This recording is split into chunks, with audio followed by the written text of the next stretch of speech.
Hey guys, Grant here. I want to tell you all about my friends at Black Bear Inn and Suites of Gatlinburg who are making it possible to bring this episode to you. As you guys know, I grew up in East Tennessee, and there are two things that all East Tennesseans have in common. We all love the Vols, and we all love the Smoky Mountains. Since I've moved to Nashville, I've been unable to get my Smoky Mountain fix in, but thankfully, our friends at Black Bear Inn and Suites of downtown Gatlinburg have me covered. They are conveniently located at 1100 Parkway and are within walking distance of all the major attractions and best food that downtown Gatlinburg has to offer. To book your Smoky Mountain getaway today, visit blackbeargatlinburg.com or call 865 436 5656 or toll free at 1 800 933 0777. Welcome to this edition of the Volin Out Podcast. I'm your host, Jordan, here with my partner in crime, Grant Williams. How you doing today, bud? Man, Jordan, dude, it was good to get to see you last night with my own two eyes versus a computer screen. We got to watch the Vols get that 20-point dub against the Tigers right there. So it was good, man. Everything's good over here at the Williams Casa. How's everything going at the Mount Castle abode today? Oh, buddy, it's just fine and dandy. Yeah, man, I had a blast with you last night. We had fun watching the Vols tame some tigers. Man, we did. Uh, We're the Tiger Kings. Tiger Kings. Uh, Tonight we're gonna recap the Vols win over the Tigers in the Food City Center last night. Give our player of the game, put somebody on the Volin Out Milk Carton. We're going to take a trip around the SEC and do some bracketology. Preview the Texas A&M game. We're going to talk to Coach G too. Man, we got a packed show today, don't we? Our cup runneth over, sir. It does. Well, man, let's not waste any time. Let's get started. So, last night, the sixth-ranked Volunteers did get a 20-point dub over the Tigers of LSU, 88-68.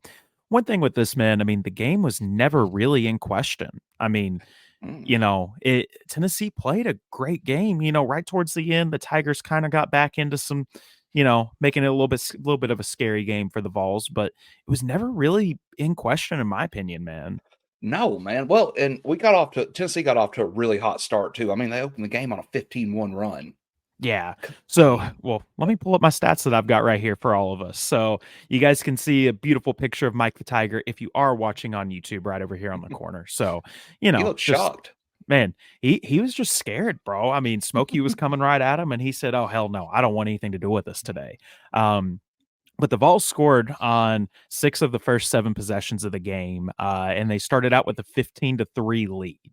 And, man, if the shots are falling that way, you can't really say anything. I mean, in the first half, Tennessee shot 58% alone and was up by 23 going into halftime, man. I mean, ooh. It was just that first half, man. That was a beat down. Almost doubled them up. I mean, you almost did, man.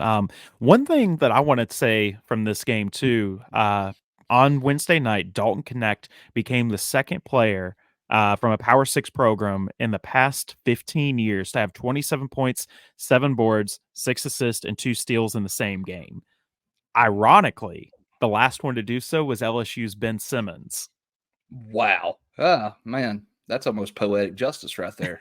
Ain't that the truth, man? I mean, man, talking about Ben Simmons too. I mean, the guy, he's not a good player in the league. I think Philadelphia ruined him, but that kid could flat out ball in college. Oh my God.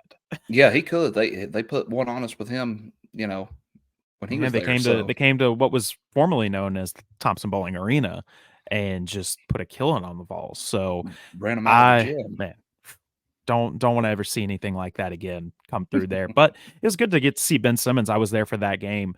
But kind of going back to what happened last night, man. I mean, the game was, like I said, never really in question for the Vols. I mean, when you jump out to a 15-3 lead, start out the game, and you score on 6 of your first 7 possessions, man, I wish that Tennessee could kind of bottle up what happened in that first half and be able to use that moving forward, because it was as good of a first half of basketball as a team has played all year long.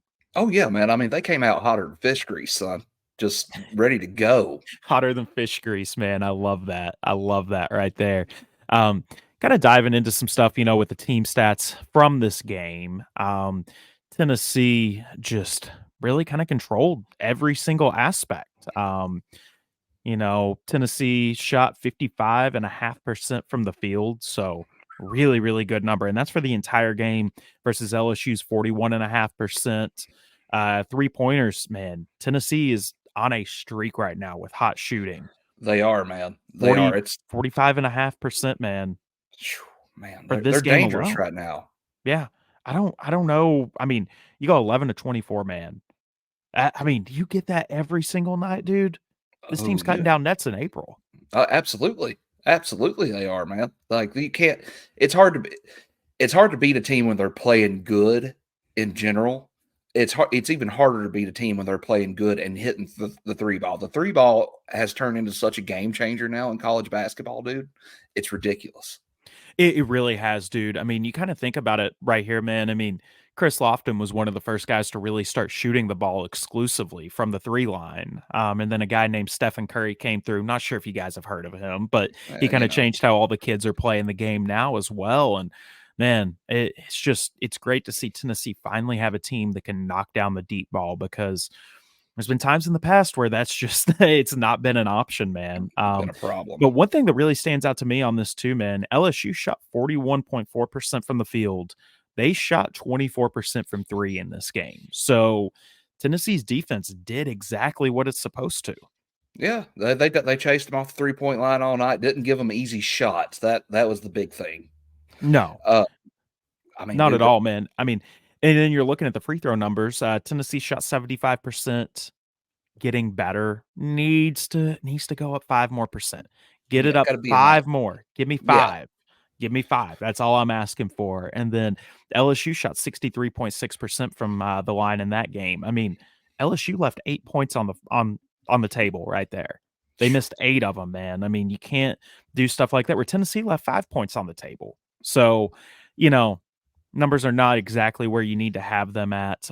Man, that assist number just jumps off the screen at me right here oh, too. dude, 23, To 23 7. to 7, and then the steal number 13.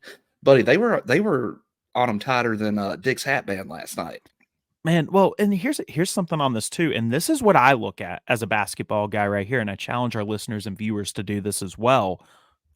Look at the top number. Well, I guess you kind of can't see it because our logo's in the way right there. So I'll explain it out right here. Tennessee made 31 shots from the field in this game, and they assisted on 23 of them. That's crazy, dude. Oh man, that's all That's coming from our boy Ziggy right there. Yes, Honestly, sir. Yes, I mean, sir. Z's playing the best ball he's ever played in his life right Uh, now.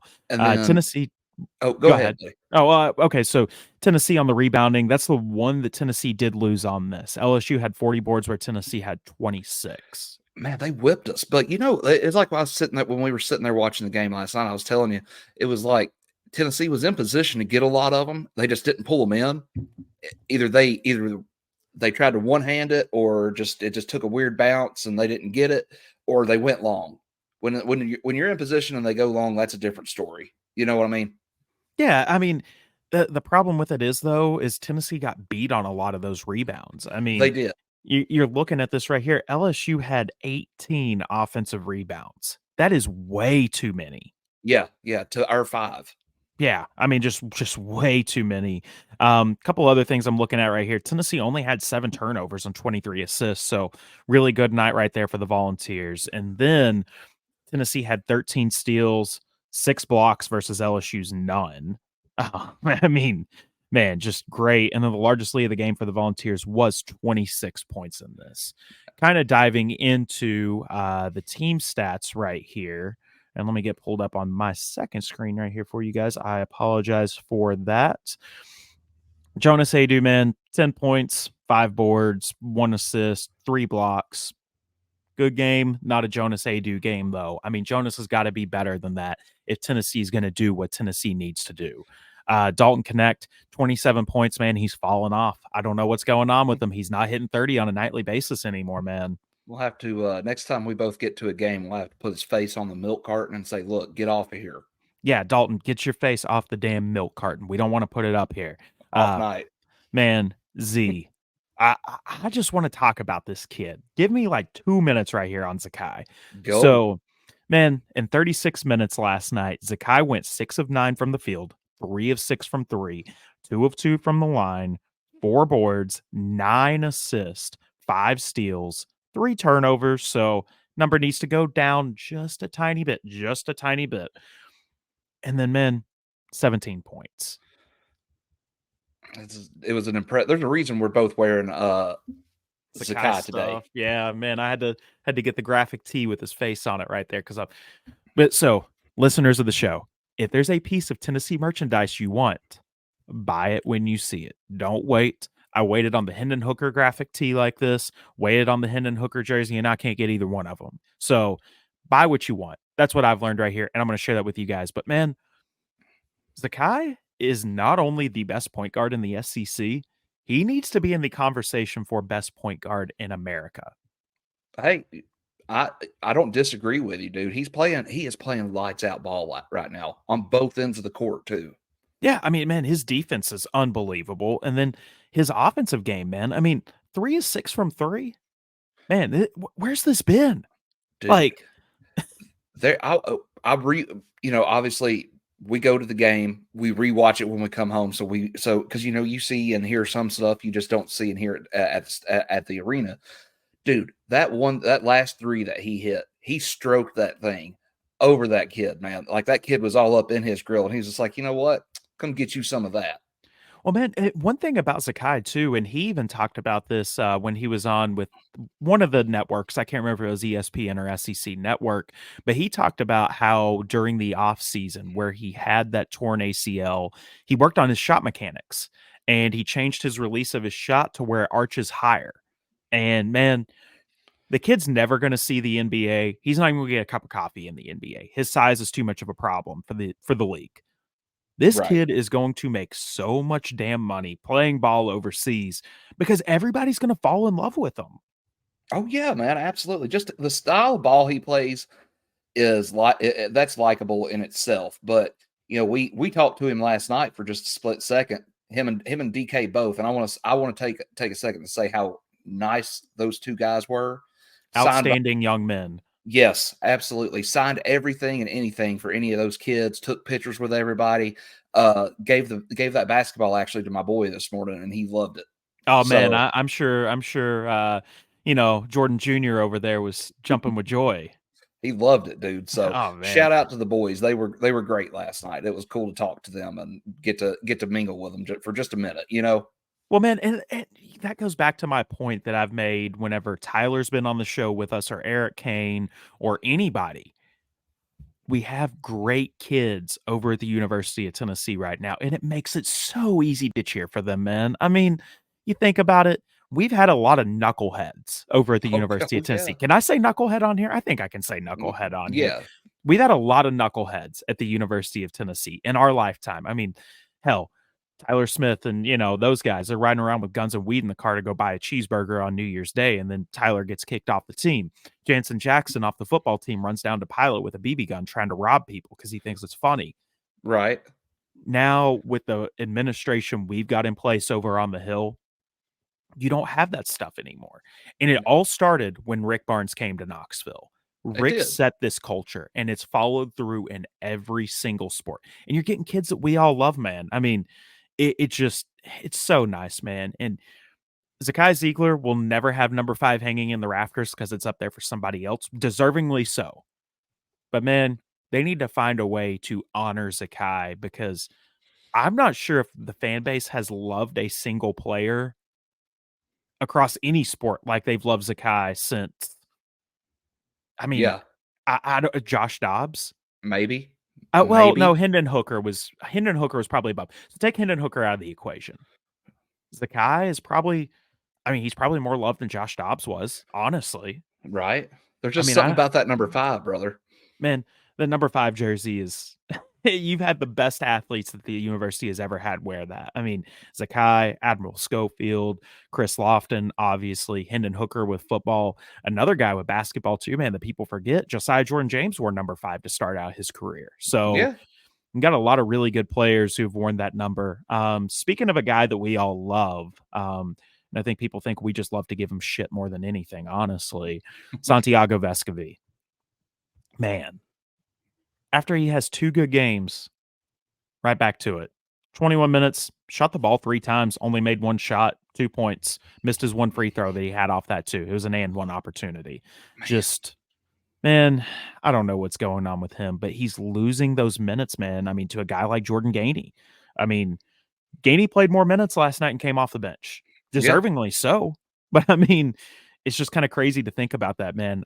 Another guy who I think had a really good game, but foul trouble in the first half limited him was Josiah Jordan James. yeah, 25 minutes, 3 of 3 from the field, 2 of 2 from 3 point line, 4 boards, 1 assist, no turnovers, 8 points. I want to see that number get into that 10 range. Like, I think what Tennessee needs to be is Zakai and Dalton have to do what they've been doing all year. yes, Then you need Jonas Adu, Santiago Vescovi, Josiah Jordan James, or Jordan Gainey, one of those guys, or even Shaq. We'll throw May Shaq in here. You need one of those guys to get you 10 points every single night. yeah, absolutely, man. If you can get that kind of production off your six man off the bench, it doesn't have to be a set six man, just a sixth man off the bench. If you can get that from them, that's going to go a long way. But I still stand by what I said. Meshack's best 3-point shooter on the team. It's the craziest damn thing I ever heard anybody say in my life. Just like working you up. I know you do. I know that's what you're trying to do, and I ain't going to fall for that today. I am going to touch on one bench guy today, and it is Mr. Jordan Gainey. Go have yourself a day, young man. I mean, that was the best game he's ever played at Tennessee by Easily. far. By far. 26 minutes coming off the bench, 6 of 9 from the field, 3 of 6 from 3 of 3 from the line. He got 2 rebounds, 3 steals, no turnovers. I mean, he also had 3 assists and 18 points. Stuff the stat sheet, young man. I mean, good Absolutely. Lord, dude. And everybody knows I've been tough on him. Yeah, we both That have. ship has done sailed. I will never say anything bad about him again until he puts together a stretch of like 5 bad games, and then it's open season right there. Man, I want to jump to LSU and kind of talk on what they did right here too. I mean, man, Tennessee was able to shut down Jordan Wright in this game. I Right, yeah. mean, man, 9 points, 3 of 16 from the field. Ooh. 1 of 7 from 3, 2 of 2 from the line. The man, I mean, he averages he's their leader in points, rebounds, and assists. He didn't lead in points. He did not lead in rebounds. And he didn't lead in assist. Tennessee said, no, we're taking Jordan Wright out of this game. He has no place in our arena to be able to do anything like this. And man, Tennessee's defense, great defense. Love what they're doing over there right now. Diving into the leaders for the game, Dalton Connect, 27 points. Dalton Connect with 7 rebounds, actually led the Volunteers last night. And then Z with 9 assists led for the Volunteers. Man, we almost had 2 guys with a double-double. Man, wouldn't that have been fun? That would have been awesome. And then you got Jordan Wright out here couldn't hit the ground with his hat if he wanted to last night.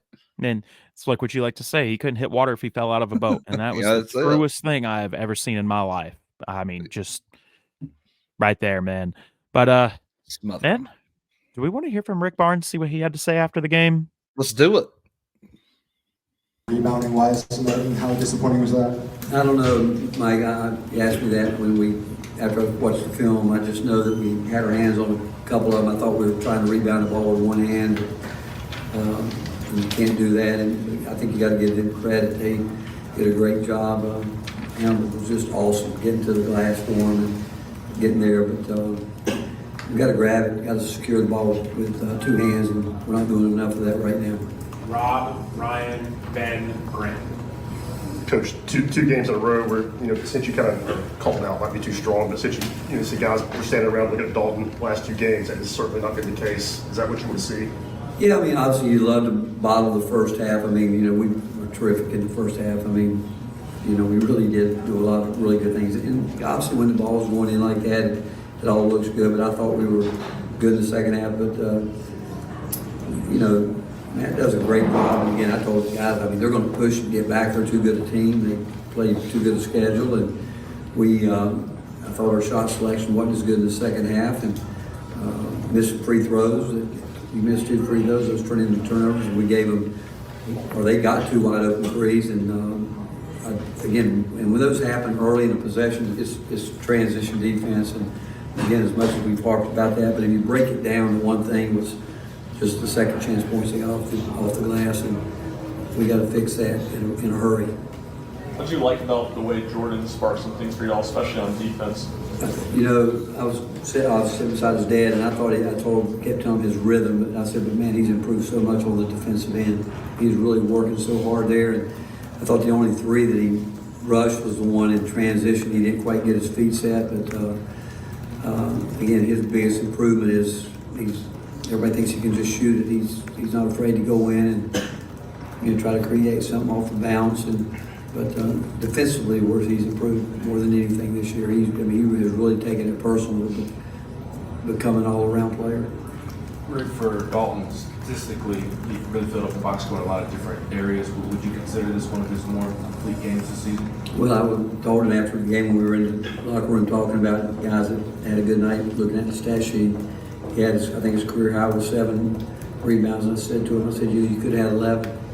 And that's a fine line. That because you got a guy like that who has a knack for scoring, and when we do run some isolation plays, which we did because we're going to need him to do that with his back to the basket, and he's going to have to make the right read out of it as opposed to trying to be overly aggressive. But I thought he did a good job at the end when we put him in the ball screen at the top, where I do think he was really trying to make the right play.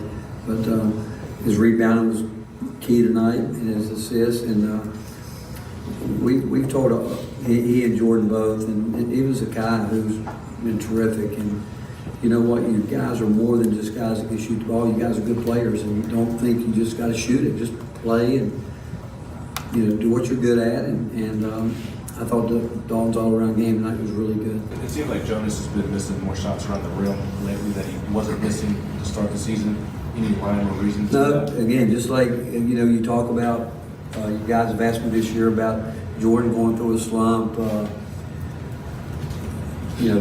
Jordan and Josiah and whoever. I mean, post guys can do it too. And those aren't as easy as you think when people are in there leaning on you and pushing, fighting for that position. But we've seen him make it, and we need him. We need him to do that. But we also need Tobey to come in. I think Tobey had 1 rebound tonight. That's his job. He's got to come in, and I told those guys if they'll rebound the ball, do those type things, set good screens because of what's surrounding them, they're going to get great looks at the basket. But it's not as easy as it looks, as you think, with how they're guarded down there.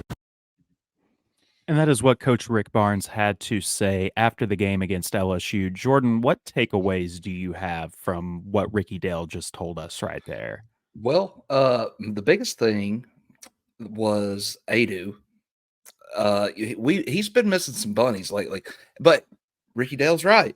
It's hard whenever you're getting down there and you're getting beat half to death. But at the same time, that's part of the position you play.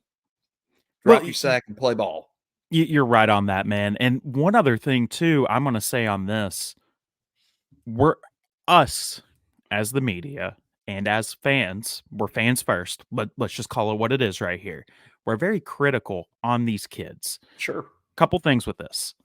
Who was ready to put pitchforks out for Santi and Triple J with all that was going on? Me, right here, you, everybody else who's watching this. Sure. Now that is turned over to Jonas, and we want to look at this and say, well, Jonas didn't have the best game he's ever had. Man, it still wasn't bad, but it wasn't good. Like it wasn't what he did for him. Yeah, well, it wasn't what he was doing earlier in the year, and that's why people are upset about it. It's not. I don't know. I'm trying to find the right words. Words are hard right now for me, I guess. I don't know what's going on, but we're just picking on him so much and so much and so much, deservedly so, because that's what he puts himself in, being in the position that he's in.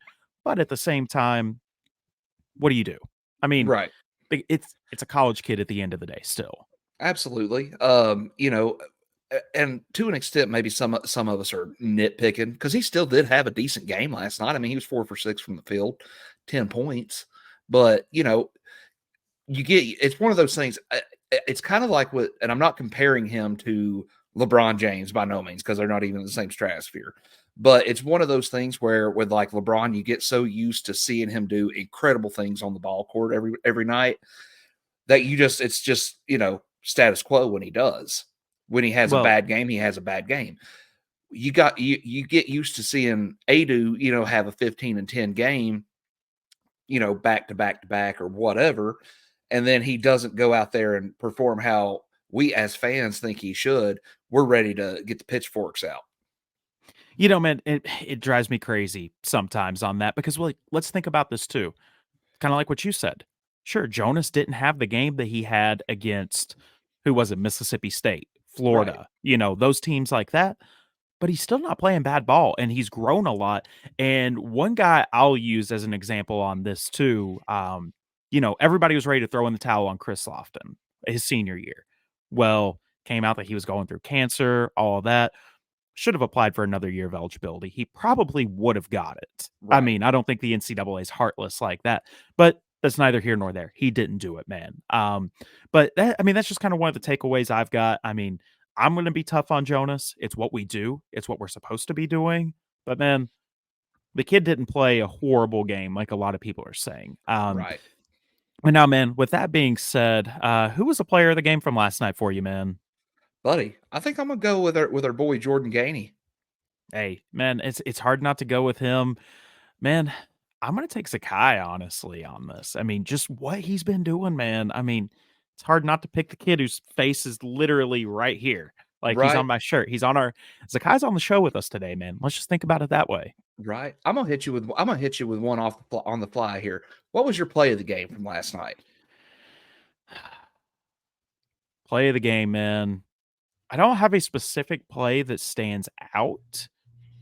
I'm going to go with how Zakai's play was in general. The threes that he hit early and often, that's what I'm going to go with right there because then it's like, okay, if he's doing this, he's back to doing what he's been doing. He had a couple of games where he was a little bit off. Yeah. Now, who else is going to show up other than him and Dalton? And that's the question we have to ask year for the rest of the year. Who's going to show up? Who's not going to show up? You need Dalton and Sakai to do what they do. Then you need the rest of the guys to get you 5 to 8 points a game. Then you need somebody to get into the double figures with them as well. If you do that, Tennessee's going to win a lot of games. The Tennessee Big Three has got to put out. And the thing about that Big Three is that third person is interchangeable. Well, and I love it. This Yeah. team is more poised to do a lot of things than what they have been doing in the past. But Jordan, man, is it milk carton time? It is. I want to say one thing though before we hit the milk carton. Okay. I asked you about your play of the game. There was one play last night that you and I both were just like losing our mind over, and it wasn't really anything spectacular. It was just that they set a double high screen, and I believe it was our boy Gainey just come up wide open off of it, dunked it. That was fundamental basketball in a nutshell on that play right there. I It love was. that high pick and roll with us, man. I love Love it. it. Love it, man. Love it. Well, for the milk carton today, boys, and after I just went on this whole tangent about Jonas Adu, I hate to do it, but Jonas Adu, Oh, you are on the milk carton today, bud. Need to see a little bit more from you, get you back to doing what you were doing earlier in the season when you were, double machine, all of that. I mean, just kind of what Tennessee needs to do right there. But Jordan, man, I think we beat this horse as much as we can. Well, not the horse, the tiger as much as we can right here.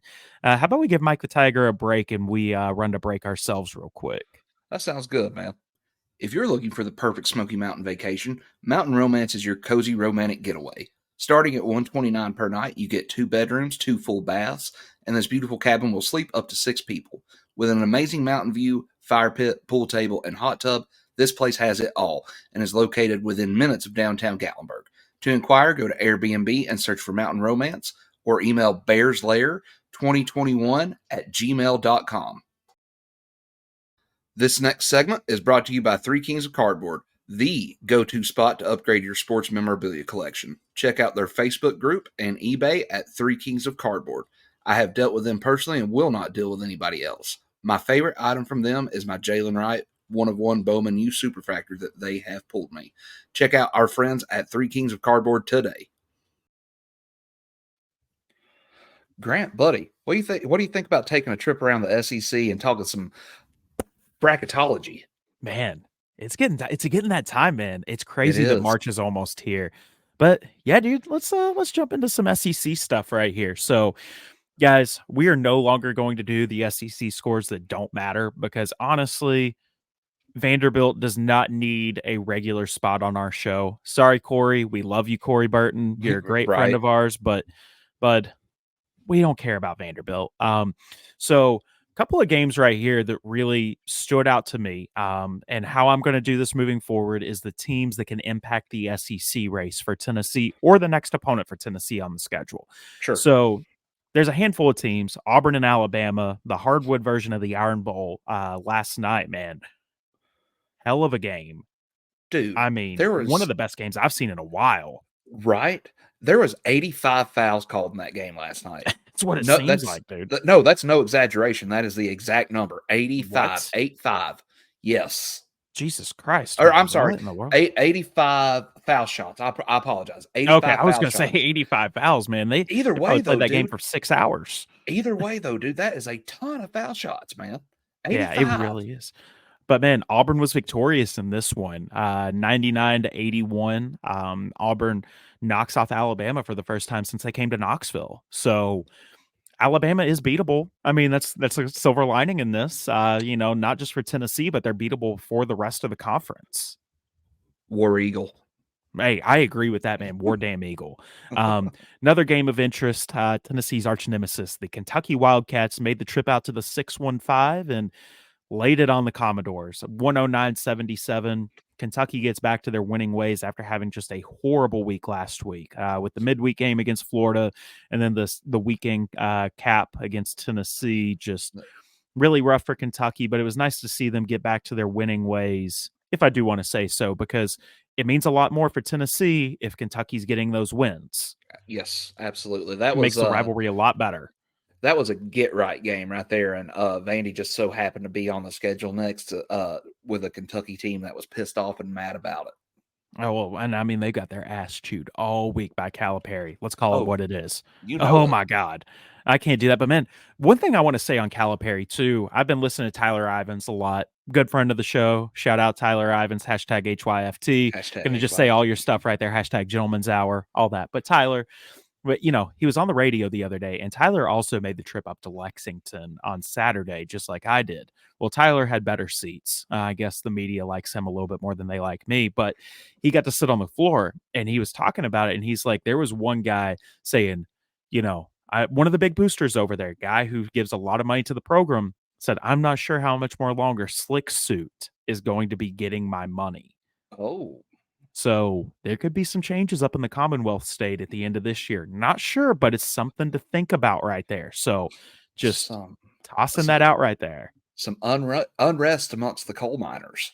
Well, man, if Kentucky goes out there and they make a good hire, is a nightmare for Tennessee. But if they Yeah. go out there and they hire a Donnie Tyndall, a Conzo Martin, one of those type of guys, it'd be the best thing that could ever happen to Tennessee. It's one of those things for me, though, man. It doesn't matter. Cal gets them. This is the time of the year Kentucky starts getting it together every year because they're so young to start the season. Usually, it's one of those things. You fire him. Who are you going to go get? I know Kentucky can probably go get whoever they probably want to get, but realistically, who are you going to go get? Because Cal is a top 5 coach in NCAA basketball. He used to be a top 5 coach. I don't think he is anymore. If I'm Kentucky, top 10, yes. If I'm Kentucky, though, and I'm targeting somebody, there's one phone call I would make and one phone call only. The guy knows how to win in the SEC already, and I would look no further than Nate Oates at Alabama. Just saying. You get a guy who's proven he can win in the SEC. And then he goes to this most storied program in the SEC. Game over. I mean, the guy wins 5 championships probably. Not really, but you see what I'm saying. Yeah, absolutely. Or the Must Bus from Arkansas. I think he wants out of the SEC, just personally. I can see that. I think he wants out of the SEC and he wants to go to a lower level, kind of like what he did before he went to Arkansas. Sure, but if you're looking for somebody that can develop guys and is a good coach, I think those are your two guys. Yeah, I mean, I don't disagree with you, man. Or Lamont Paris at South Carolina, which is who we're going to talk about right now. Man, South Carolina struggle win on Tuesday night. Won by 3 points to an Ole Miss team. Ole Miss is not as good as any of us thought they were. Let's go ahead and call it. Don't know why our buddy Pigskin Petey wants to say they're going to win the Natty, but that's neither here nor there. We're gonna But have to get Pigskin back on with us and explain that pick a little bit more. yeah, I don't know what was going on right there. But, man, I mean, South Carolina, 3-point win. But I will say this, man. I mean, Ole Miss had a great game plan, really kind of pushed on a lot of different things that South Carolina doesn't do well. That's a bad matchup for South Carolina. I don't think South Carolina is going to have those type of issues again. And then the last game that is of any interest to us at all, and for some reason, Missouri is on my show right here, and I'm upset. I'm just kidding. Texas A&M, who is Tennessee's next opponent, 79-60 over the Missouri Tigers. Put that one in there because Texas A&M is Tennessee's next opponent. Yes. Kind of diving into the standings right here in the conference, man. You've got a three-way tie at the top. Alabama, South Carolina, and Auburn. Tennessee's a half game back. Will change up once the other teams get to their byes. But right now, Tennessee is in a share of second place. Well, Tennessee is in second place by themselves. I'm sorry. Right. No, you're good. You're good. Listen, looking at that, though, Tennessee still controls its own destiny. Well, that's the truth. I mean, Tennessee we has got to play all three of them left. Yeah, you've got all three of them left. You've got rematch games against Carolina and Auburn. No, Carolina and Alabama. Auburn comes to the Food City Center here in a couple of weeks. Tennessee still has games against Kentucky and A&M on the schedule as well, who could kind of reach Tennessee. Man, I mean, the best part of the season is coming up. It's going to take about 2 more weeks to get here, but yes, you look at that, the closing of the year. Holy shit, man! It's going to be great basketball. You're gonna find out. You're gonna find out real quick who wants to make that push. Yeah, you're not wrong on that, man. But Tennessee does control their own destiny at the end of the day. You take care of business against Auburn. You go down to Columbia. You do that. You take care of the Gamecocks down there, which is a revenge game. Will be circled on the team schedule. Let's be realistic on that. Then you've got to go to Tuscaloosa on March 2nd, go play the Crimson Tide. That one will be tough right there. I don't think that one's going to be as easy as it was at the Food City Center. Going to go out on a limb and say that right now. And then you still got, I mean, Kentucky. They still come to Knoxville, man. I mean, so you've got a loaded schedule to end that out right there. But, bro, it's my favorite time of the year. It's bracketology time. It's the most wonderful time of the year. It really is, man. So guys, did a lot of research last night. Things may have changed by the time that this is posted, but as of February the 8th at 4:20 p.m. Eastern Standard Time, this was current. So it's what we're going to roll with. Bracketology, Joe Lunardi does have Purdue as his top overall seed. The other 1 seeds are UConn, North Carolina, and Houston. Vols are currently sitting as the top 2nd seed. So that would have Tennessee actually playing out of Charlotte, North Carolina, or Memphis, Tennessee, depending on where the university would want to go. So they would get to pick. That's how it works. The top seed gets to pick which region they go in. So it all depends, honestly, where the best matchup is for Tennessee to make it to the Final Four out of those two. If you get North Carolina in Charlotte, which you probably will, I think that's a better matchup for Tennessee. I think that was just a bad game when Tennessee played them. Purdue, I don't really want anything to do with Purdue, honestly. UConn, if they're in the region that plays out of Memphis, take that one all day long and twice on Sundays. All day long. I like Tennessee against UConn a lot. And then Houston is another team that I think Tennessee matches up really well against. Rick Barnes' all-time record in the NCAA tournament is 27-26, and he does have 1 Final Four under his belt, which was with Texas in 2003. The Volunteers have been to the Big Dance 25 times, and the Vols have reached the Elite Eight once, which was back in 2010, which was the furthest the Vols have been. Man, 27-26. Well, shows he's been to the tournament 26 times. That's how I look at it that way. Oh yeah. I'm not complaining about that. That's close. That's a little close for comfort. You know what I mean? Yeah, but I mean, most coaches are going to have it that way. Think about it Yeah. this way. Yeah, that's true. There's only one coach that goes through that whole tournament without a loss That's true. each year. So you're going to have that. And I mean, the fact he's been able to win 27 games in the Big Dance, man, I mean, I'm going to take that right there Oh yeah, because he's a proven coach who can do it. he can get you there. There are a lot of teams on the bubble from the SEC, so that's why I included this in on the slide right here. Ole Miss, Texas A&M, and Mississippi State have the last 4 byes. Out of the last 4 in, Florida is currently sitting right there. One thing I love, and I'm going to throw a dig in on this, look at who's sitting at the top of the next 4 out. You suck. Shout out Memphis, but Penny Hardaway, we don't like you, bro. We don't like you at all. A couple things I would change with this graphic right here, though. Okay. Mississippi State is not going to make the tournament. Really? Yeah, I can see that. I don't think they will. I think that they're an NIT team this year, and I think Florida is as well. I would probably move Wake Forest into the last 4 byes. Shout out Steve Forbes, former assistant coach at the University of Tennessee. Think that he's got a great program down there. And then I would also move Cincinnati into the last 4 in. Just the 2 that I would do right there. Everything else I kind of agree with. SEC is currently projected to have 9 teams in the Big Dance, with Tennessee being the top seed that would come from the SEC, currently sitting at the top 2 seed. Lots of different teams are on there. I will include on our next time we do that, where the other teams are projected to be at. And this right here is the bracket per ESPN's Joe Lunardi. As of February the 5th, he releases them weekly. This was the most recent one right here. It has Tennessee playing out of Charlotte, North Carolina. And the first matchup right there would be Drexel. So could be interesting right there. I don't expect Tennessee to have a lot of issues going into that matchup if that's the one it is. But also, guys, let's remember this. It's February 8th.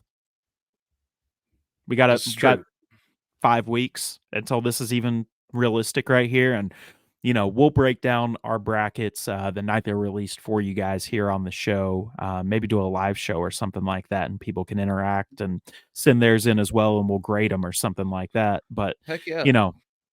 That's kind of what I've got right here for bracketology, Jordan. Buddy, who's your top 4 seeds? Man, so if I'm going to take a top overall team right now, I mean, I'm going to agree with Lunardi right here. I think Purdue is probably the best team in college basketball right now. Really, really good team. I mean, just hard to stop Zach Edey. He is so dominant because of his size. He's not the best player in America. The best player in America is playing out of Knoxville. But the size, he's the most dominant player. It makes it really tough to do that. So I take them as my number 1 seed. My number 2 seed, man, I would probably take UConn, even though I like how Tennessee would match up against UConn. My 3rd overall seed, man, this is not Grant going GBO right here, but I think Tennessee is the 3rd best team in college basketball this year. I've said it for a while. If Tennessee can replicate what they did against Kentucky any given night, or if they've got to slow it down and muck it up, I like Tennessee's chances against anybody in the country not named Purdue, honestly. And then my 4th overall seed, man, even though they just lost, give me North Carolina still. Okay. I think that's a really good team right there, man. But that's what I've got right now. And like I said, we'll do some more stuff on bracketology as the season continues, but that's kind of where we're at right now. Jordan, is it TAMU time? It's TAMU time. Let's look at the Aggies. Let's look at the Aggies. So the Volunteers are taking on the Aggies on Saturday, February the 10th at 8 p.m. Eastern Standard Time, 7 p.m. Central Standard Time on ESPN. The Vols are currently sitting in 2nd place in the SEC. The ESPN Matchup Predictor gives Tennessee a 59% chance to go on the road to College Station and get the dub. The Aggies are currently in a share of 4th place in the conference. Once again, I don't think this Texas A&M team is that great. High expectations to start out the year, but have slowly fallen off as the season has gone. You're right. Aggies are led by Wade Taylor IV. He was the SEC preseason player of the year. Kid can ball. If you guys have not watched anything on Wade Taylor, hit YouTube, go look at some of his highlights, and your jaw's gonna be on the floor. This kid's Yeah. a junior, so he might return back to College Station for another year. Just something to think about right there. Buzz Williams is the coach of the Aggies, former coach at Virginia Tech and Marquette. His overall head coaching record is 342 to 210. Buzz Williams was the coach of the year in the SEC back in 23, so last season as well. Something to kind of look at right there. Tennessee is averaging 80 points per game, 67.2 points allowed per game, 45.3% per game from the field, 39 boards per game, 17 assists per game, 5 blocks per game, and 8 steals per game, and is on a 2-game win streak. The Aggies average 73.7 points per game, 67.9 points allowed per game, 39.5% from the field. Ooh, man, that is ugly. That's ugly. 43 boards per game, so good right there. They've got the number on Tennessee right there. 11.2 assists per game, almost 3 blocks per game, and 7.5 steals per game, and they are also on a 2-game win streak. I think Tennessee has a major advantage in this game, though, because Tennessee's a better shooting team. Honestly, Right. I mean, the name of the game is get the ball in the bucket at the end of the day. I was gonna say, I think that plays into that rebound number being a little lopsided. You miss that damn much, you better be rebounding. Ain't that the truth, man? And then kind of just diving into what the key players are in this matchup. Wade Taylor's name is on here twice. He's the leader in assist and board and points per game, and then they've got Garcia as their leader in boards per game. But you look at this number, man. Tennessee beats them in every single statistical category except for rebounds. That's where. Well, let's go back to what Ricky Dale had to say earlier. I bet you we see a team going to College Station this weekend, looking to eat some glass. I think so, man. Rick's gonna drive on it and drive on it and drive on it until the team fixes it. And Yes. Here we are. I mean, you're in February now. And February is where the good teams separate themselves from the great teams. Yeah. Tennessee's had a great February so far. 2-0 in the month of February. Huge win over Kentucky at Rupp, place you hardly have ever won at before. Win against LSU at home. What can you do to grow off of that? Yeah, these next 4 games for Tennessee the next 5 games now, for Tennessee, starting with LSU last night. This is where, to me, they need to fix what they can fix, which isn't a whole lot. There's not a whole lot wrong with this team right now. I mean, No. they're clicking, they're firing on all cylinders, but whatever you can fine tune, you need to do so over the next 2 weeks. So let me ask you this, Jordan. What's the one weakness of this Tennessee team so far? You know what? I'm going to say this. It's not even, and it's not a knock on their mentality or anything like that. I think it's the lack of killer instinct. They let teams claw back into a game. We seen it last night. Yeah, I was going to say, last night was a perfect example on that. I think that where the team's weakness is, though, honestly, man, is the down low play. If Jonas isn't giving you anything, Tobe will give you some decent minutes, but you're not getting anything. Yeah, let's call it what it is. That's true. I think either one of those two, that's something that they need to work on, because Adu's got to bump up that consistency level a little bit. But here we are. It's time to get some things right. One guy though that I wanted to mention for A&M to watch for, Henry Coleman III, 10 points, 7 rebounds, 1 assist a game. He shoots 58% from the field. Okay, something to think about right there.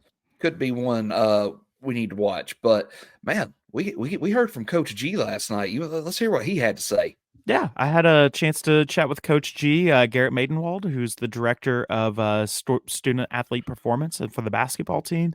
So this is what he had to say. Here with Garrett Maidenwald, director of performance for the men's basketball team at the University of Tennessee. Garrett, how are you doing? I'm doing great, man. Hey, Garrett, so kind of talk to us about the season. What all's went into the extra work that the team has been able to put in so far to be able to get the record of where they're at?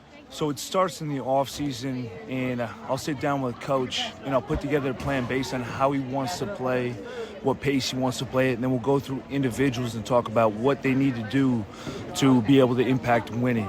And so it comes down to those goals, and then from there we'll put a plan in place. And these guys put in extremely hard work, so I'm proud of what they do. It's challenging, it's tough, and they know there's going to be adverse moments, but the fun part is watch them succeed and them get better through those moments. You're right on that, man. I mean, they've really succeeded and exceeded all expectations for the season. Kind of talk about Saturday. What all went into that game at Rupp? I was in attendance up there at Rupp Arena, and, man, it's a lot of fun. Not a lot of orange, but we were still loud on that. Kind of talk about that experience on getting, I guess it was your fourth win up at Rupp since you've been on the staff up here at UT. So, number one, appreciate you coming and supporting the Vols and standing out in that orange and the blue.